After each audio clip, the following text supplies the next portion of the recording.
liko hali ni ipi, lakini zaidi ya yote tuko na taarifa ambazo tumekuandalia hapa kwenye meza yetu. Mimi ni Cecilia Wakesho Mathuva. Wakazi wa Kiamugumo huko Gishugu, kaunti ya Kirinyaga, wanatoa wito kwa shirika la huduma kwa wanyamapori nchini, yani KWS, kumkamata fisi aliyowashambulia wanawake 4. Kulingana na wakazi hao wakiongozwa na David Mureithi, mnyama huyo alianza kuzurura kwenye mashamba ya majani chai, ambapo wanawake 4 walishambuliwa walipokuwa kichuma chai katika mashamba yao. Miongoni mwa wanawake 4 ambao walishambuliwa na kupelekwa katika hospitali za kibinafsi kwenye kituo cha kibiashara cha Githure ni pamoja na Susan Wawera, Marion Wawera, Toronto Masharia na Cecily Murugi. Kulingana na Susan Wawera na Marion Wawera, walishambuliwa na fisi huyo walipokuwa katika mashamba yao ya chai wakichuma. Ilikuwa inataka kula mtoto wangu na ikauma kofia yake. Sasa tunaogopa na tunashindwa, kwani KWS watatusaidia vipi? Kwa sababu tunawaita wakunja watusaidie, hawataki kukuja. Hawataki kuondoa hii kitu hapa. Wanasema tuongee na hii kitu. Sasa sisi tunakaa uoga hapa. Hata mtoto ni uoga. Hiyo siku yenye niliumwa na huyo fisi mnyama, nilikuwa nalimia manjani. Mimi nilishangaa sana. Juu nilisikia mguu yangu ni kama imendungwa na kisu. Alafu ikaganda. Nikasikia hata nimeisha nguvu. Nikienda kupinduka nikapata ni mnyama anang'ang'ana na mguu yangu. Nikashindwa nitafanya aje. Nikapiga nduru. Mwenye alikuwa amepita na barabara ni yeye alinisaidia. Nilikuwa kwa sapa nafuna chai, nikasikia mnyama huko chini kwa mguu akiniuma, nikapiga nduru, nikaanguka kwa chai, nikakuwa mahali mahututi. Watu ndio walinichukua wakanipeleka hospitali, nikajikuta kwa hospitali nikitimbiwa. Ndivyo maana naambia RWS watulipie hiyo dawa kwa sababu hatuna pesa. Hiyo haina ilifanya mimi wakati ilianza kuleta matatizo, mimi nilipanda kwa mti na sikuwa na kitu. Ile kitu nilikuwa naye manguo yangu niliacha chini, nikapanda juu ya mti. Watu ndio waliniokoa.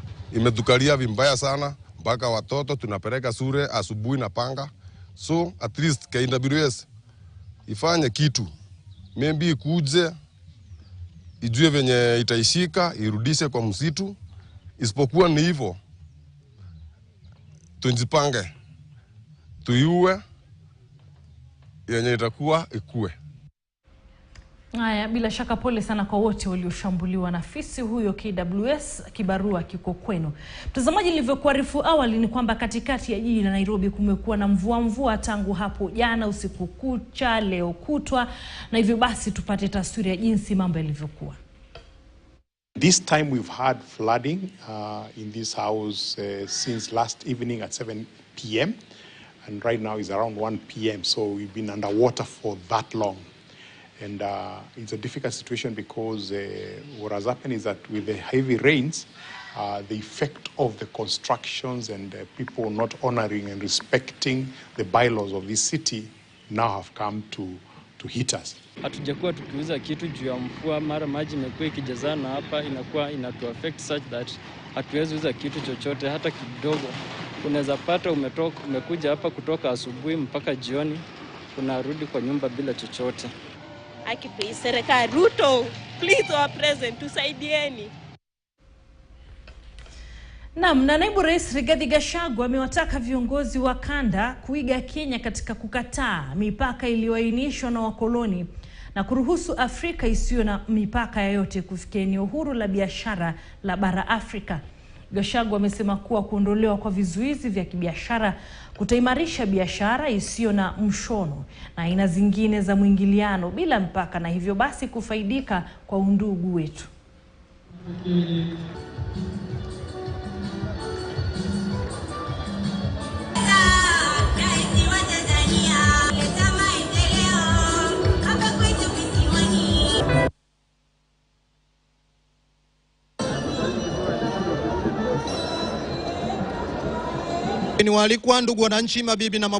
We continue to demolish trade barriers, to enhance seamless trade and other forms of interaction, because we do not want to be defined by our boundaries, but the depth of the mutual benefit of our brotherhood and sisterhood.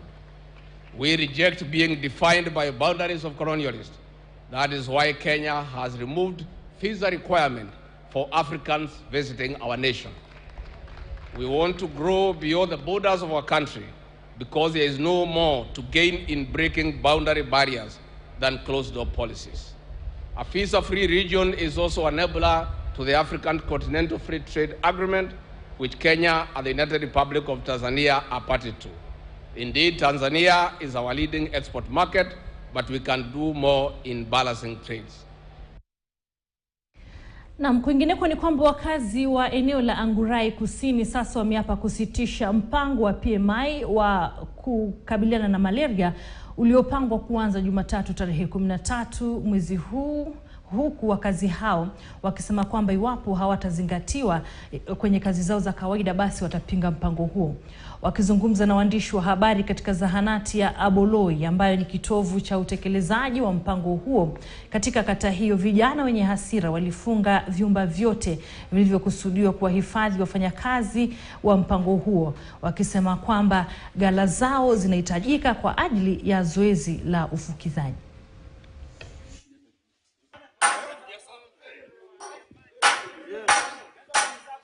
Mtu mwenye anasimamia hii station wananiambia hata yako na degree, wanamtoa kutoka Ngurai Eastward. Na siku tulikuwa kwa sensitization nikasema hata kama ni jirani siwezi kubali mpaka mimi mwenyewe nihakikisha ya kwamba nimekosa watu wangu. Tukikosa hapa tutasemesana sasa kama jamii, tuseme twende tutafute mtu huko nje. Nataka vijana wetu wa mtaa hii waweze kufanya ili hao pia waweze kufaidika, kwa maana wanatafuta pia. Kiangalia saa hizi hatuna kazi ya kufanya.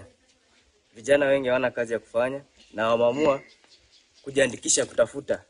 Na kama walivyohakikishiwa kwamba ni lazima kijana katika area hili ama kwa area yoyote ile atachaguliwa kufanya hiyo kazi. Na kufikia sasa hamna yote ambaye amechaguliwa. So hatuwezi kubali. Vile vitu inaenda, nasikia watu wamepata message, wengine bado. So mimi upande wangu bado sijapata anything. So bado niko na suspense juu what will happen next. Vigezo mimi personally nilikuwa nimeafikia.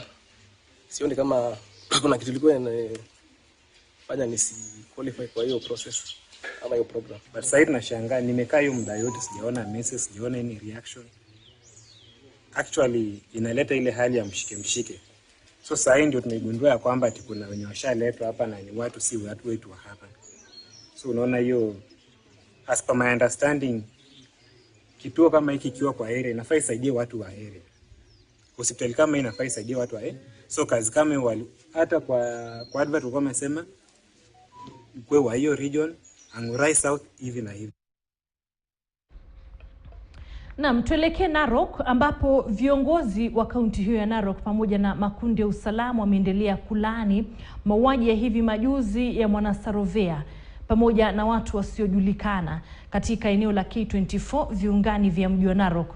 Marehemu Lawrence Koili Nkamasai ambaye anapima ardhi maeneo hayo anadaiwa kukatwa hadi kufa alipokuwa akiingia nyumbani kwake Jumatano usiku. Gavana eneo hilo Patrick Ntutu alitaja maeneo ya Total K24 kama maeneo yenye utovu wa usalama na hatua imechukuliwa.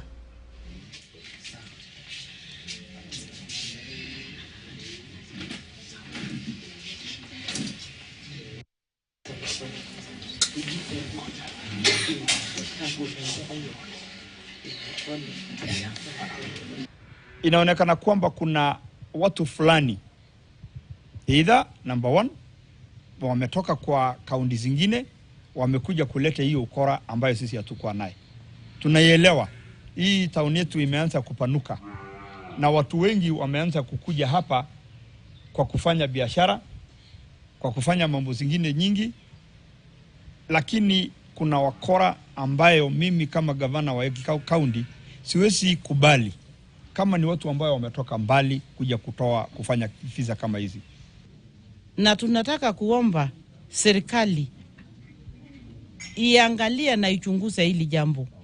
Nakumbuka kwamba wiki kama 3 zilizopita mimi mwenyewe niliita DCC na tukaita wazee wa kijiji na tukawa na mkutano kubwa sana ya security. Kwa sababu insecurity imekuwa imezidi hapa Narok North. na hapa town hasa bado hatujapata kujua ni nini inafanyika. Na over Christmas tukasema kuwe na patrols ya kuhakikisha kwamba tuna amani ya kutosha. Kutoka jana, at least we have managed to arrest 2 suspects ambao wako na polisi, na tunaendelea na kuhakikisha kwamba wale watu wote ambao walihusika katika kifo ya marehemu watashikwa. Nataka niulize wananchi wa Narok Town na hii kaunti kwa jumla watulie, wapatie polisi nafasi ya kuhakikisha kwamba wale ambao waliua Savea wameshikwa na wameshtakiwa.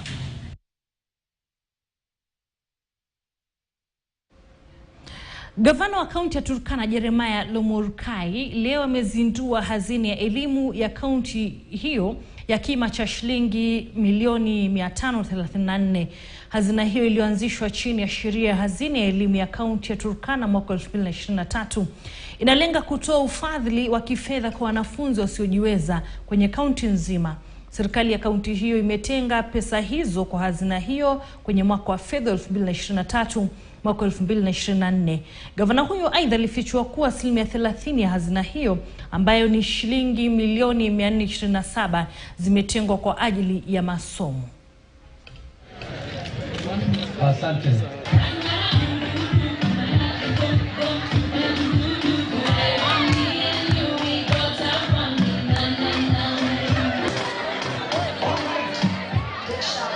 In this financial year, the county government has allocated over 533 million to the fund, which is a testament to our commitment to the educational development of Turkana County.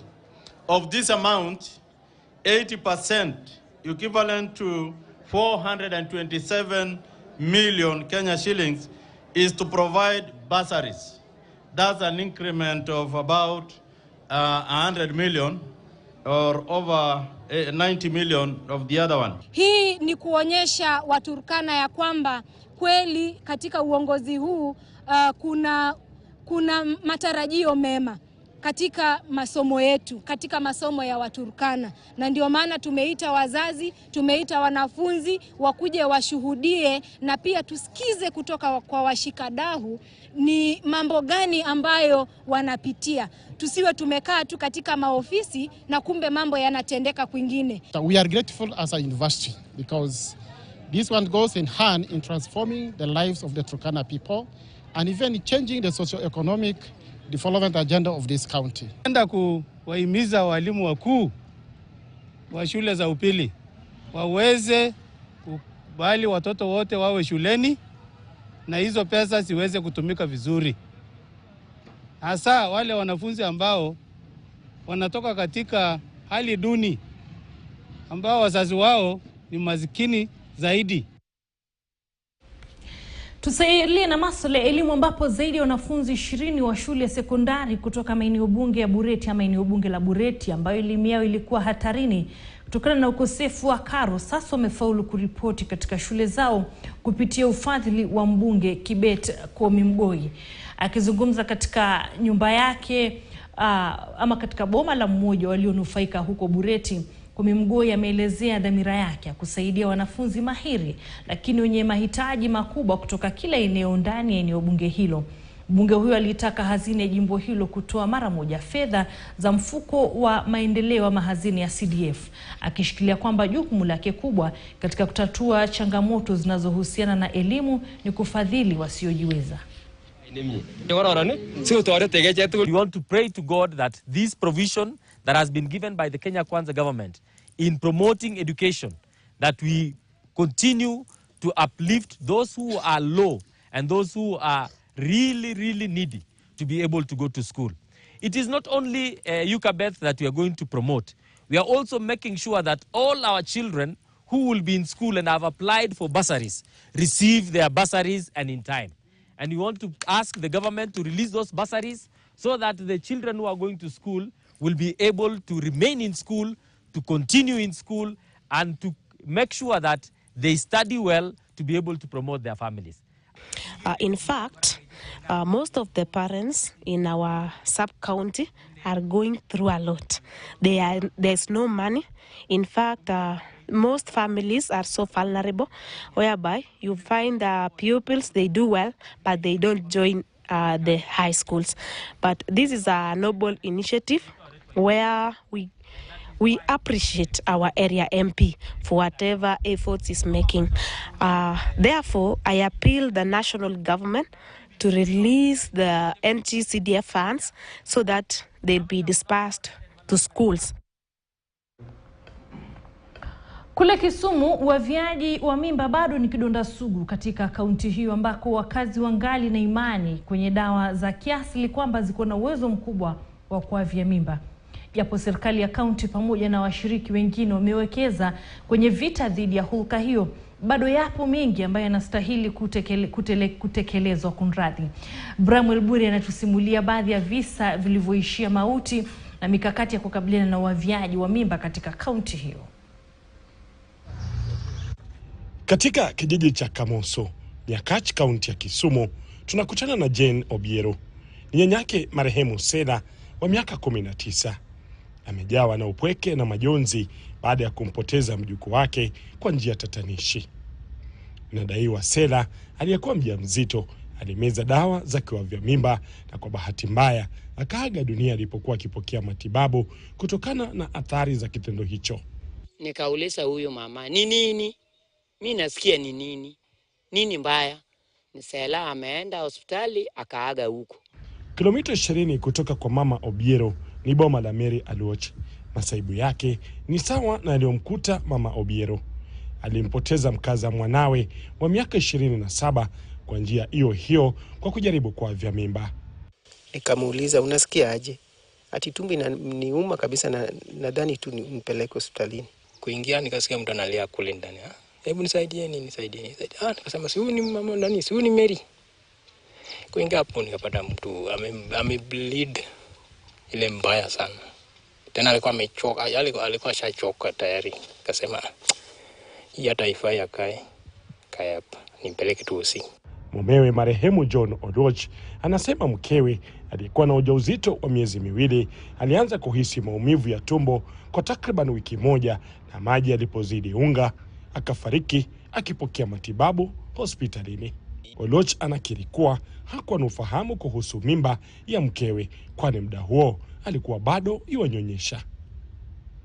Takwimu kutoka Wizara ya Afya ya kaunti ya Kisumu zinaonyesha visa vya uavyaji mimba vimeongezeka maradufu, haswa katika eneo bunge la Nyakach. Mkurugenzi wa huduma za matibabu katika kaunti hii, Dr. Ogola Don, anasema uwepo kwa urahisi wa dawa za kuavya mimba katika maduka ya kuuza dawa umechangia pakubwa ongezeko la visa hivyo. So number one is availability of over-the-counter drug for procurement of abortion. Number two, reasons why these cases are still high, there are also traditional medicines that are used for abortion that I cannot really talk about because they have not come out clearly, but they are being used in the community. Wizara hiyo kwa ushirikiano na shirika la kimatibabu la KMET imejikita kutokomeza visa vya uavyaji mimba katika jamii kwa kuhamasisha wakazi kuhusu athari zinazofungamana na uavyaji mimba. The first one is through engagement with service providers. These are healthcare providers, and so in engaging them, we tell them the law as is. This means that some of them lack the knowledge to know that they can step in and save a mother's life, save a mother's health, or in the exceptions that are allowed for in terms of defilement cases where someone has become pregnant through a defilement. Bramwell Buri, KTN News, Nyakach, Kisumu. Na mtazamaji, na mawakili chini ya chama chao cha LSK hapo jana walifanya maandamano kushutumu mwenendo wa Rais William Ruto wa kuendeleza mashambulizi yake dhidi ya idara ya mahakama nchini kwa kusimamisha baadhi ya miradi ya serikali. Mamia mawakili walijitokeza barabarani katika miji mbalimbali nchini, ikiwa ni pamoja na Nairobi, Mombasa na Siaya, kufanya maandamano hayo na kumtaka Rais Ruto kukoma kushambulia mahakama. Mwanahabari wetu David Muthoka alishuhudia maandamano hayo. Takriban wiki moja baada ya kutishia kufanya maandamano dhidi ya Rais William Ruto ambaye amekuwa akishambulia idara ya mahakama, chama cha mawakili LSK kilifanya maandamano hayo katika maeneo tofauti nchini Ijumaa. Jijini Nairobi, maandamano hayo yalianzia nje ya mahakama ya upeo. Msafara wa mamia ya mawakili ulitembea kwa pamoja hadi kuliko majengo ya bunge kuwasilisha malalamishi rasmi dhidi ya bunge kwa kuungana na Rais Ruto kuingililia utendakazi wa idara ya mahakama. Msafara huo uliokuwa umepatiwa ulinzi wa kutosha kisha ulielekea nje ya ofisi ya Rais Ruto kuwasilisha malalamishi mengine dhidi ya rais ambaye anashtumiwa kwa kushambulia mahakama baada ya miradi mbalimbali ya serikali kuwekewa breki. Baada ya kuandamana kwa takriban saa 2:30, mawakili walirejea nje ya mahakama ya upeo ambapo wakili baada ya mwingine alimtaka Rais Ruto kukoma kushambulia mahakama na badala yake kufuata mkondo unaofaa iwapo ana malalamishi dhidi ya afisa yeyote wa mahakama. He swore his oath of office saying that he would uphold the rule of law, he will protect the constitution. And that is what we expect, that he must protect the constitution of Kenya. A stool has 3 legs. So if the president breaks one leg, the leg of the judiciary, and I think he has also broken down the leg of parliament, then he will not be able to sit down on that stool to be able to govern the country under the constitution. Na kama ana malalamishi, kazi yake ni kunyamaza na kutekeleza shughuli zake chini ya katiba na kusikiza vile katiba ya Kenya imeamrisha. Mawakili hao wameonya Rais Ruto kuwa endapo mashambulizi hayo yataendelea, basi watachukua hatua zaidi dhidi yake. Even if it will require us to engage in this process once again, we will do so. Even if it will require us to go to court to seek enforcement of certain decisions, we will do so. This is an important country, not just in the region, not just in the African region, but the world. And therefore, if Kenya gets it wrong and we allow a situation where judges will be intimidated into issuing orders that just favor the executive, then we have lost it. Mjini Mombasa na Siaya, maandamano sawa yalifanyika mchana kutwa. Maneno ambayo rais wetu amesema si maneno mazuri, sababu judiciary ndio our last line of defense.